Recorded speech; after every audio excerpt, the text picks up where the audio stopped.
let me ask you this, Governor, because much was made about the fact that the President's State of the Union speech was uplifting and it talked about the American dream.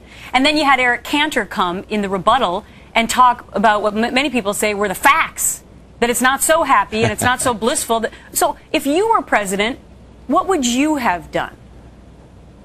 Well, you need both. You know, people will follow positive and hopeful and optimistic leadership, so you need to provide that. But I think it starts with explaining to the American people, looking them in the eye, telling them that we have this big problem, but not just scaring them, telling them there are reasonable ways out of it. For example, in Social Security, Gretchen, nobody wants to touch it, but the fact of the matter is we're going to have to make some reasonable changes, one of which could simply be let's means test not the whole program, but the cost of living adjustment. Means testing isn't ideal, but amongst the bad choices that we have, if you're really wealthy, you're going to get a smaller increase in the future than if you're middle class or poor. We're going to have a indexed retirement age for new entrants in the program in the future. Most Americans, people understand we got a problem. Those are reasonable solutions. You could rally people to that cause, but he didn't even tee it up. He won't even address it. You know, he's got all this soaring rhetoric, but the fact of the matter is he's chicken to address the real issues.